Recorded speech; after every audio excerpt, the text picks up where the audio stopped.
নমস্কার। আজ 23শে জানুয়ারি নেতাজির 129তম জন্মদিন উপলক্ষে আমার শ্রদ্ধা জানাই। আমি কবি শুভ দাশগুপ্তের লেখা কবিতা আমি নেতাজি কবিতাটা আবৃত্তি করব। তোমার পাথরে দিয়েছি মালা, এত মালা এত ফুল, তুমিই ঢাকা পড়ে গেছো। তুমি পাথর না হলে রাগ করতে। 56 বছর আগের এক মধ্যরাত্রে এলগিন রোডের 3 তলার ঘরে আলো জ্বলছিল। চাদর গায়ের এক ছায়ামূর্তি পায়চারি করছিল অবিরাম। বাইরে রাস্তায় ইংরেজ পুলিশের চর সতর্ক সজাগ দৃষ্টিতে দেখছিল।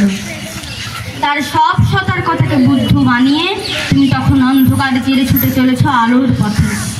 দেশের মানুষ কাকপক্ষী কেউ টের পায়নি। তুমি চলে যাবার পর 56টা শীত বর্ষা গ্রীষ্ম উধাও। তুমিও সেই থেকে প্রত্যেক জানুয়ারিতে পৃথিবীর এপাড়া ওপাড়া সব মাটিতে তোমার অনস্বর পায়ের ছাপ, সব রাইফেলে তোমার বুকের বারুদ, সব কুচকাওয়াজে তোমার স্বপ্নের ছন্দ। পরশ পাথরের মতো স্বাধীনতাকে খুঁজেছে তোমার অন্তরে লুকিয়ে থাকা খ্যাপা। তোমার গন্তব্য ছিল স্বাধীনতা, তোমার পথ ছিল স্বাধীনতা, তোমার স্বপ্ন ছিল স্বাধীনতা, তোমার প্রেম ছিল স্বাধীনতা।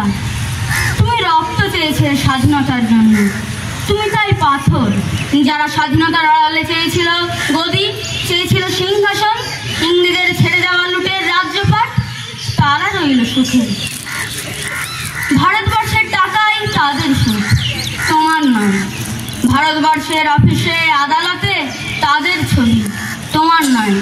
ভারতের সংবিধানে তাদের সই সাবুত, তোমার নয়। ইংরেজরা গরিব মানুষকে পায়ের নিচে রাখত, আমরা বড় লোককে মাথায় করে রেখেছি।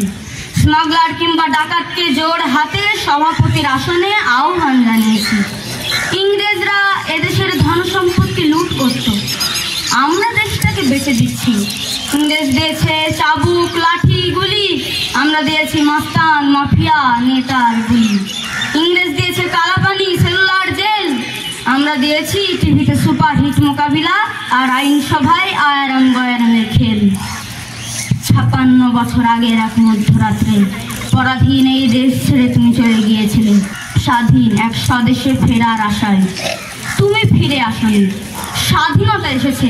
তার কাঁধের ঝুলি ভরে নিয়ে এসেছে ভোট নামক রাষ্ট্রীয় যজ্ঞ, গণতন্ত্র নামক চিরায়ত মৎসন্যায়, প্রগতি নামক লোক ঠেকানো স্ট্যাটিস্টিক, ঐতিহ্য নামক মন্দির মসজিদের ঝগড়া, আর সমুদ্র হিমালয় ভরিয়ে দেওয়া ভাষণ ভাষণ আর ভাষণ। 56 বছর ধরে তুমি পাথর হয়ে আছো। 56 বছর ধরে ভারতবর্ষ অধীর অপেক্ষায় কান পেতে আছে। ইথার তরঙ্গে কবে হঠাৎ শোনা যাবে স্বাধীনতার নিজস্ব কণ্ঠস্বর, আমি সুভাষ।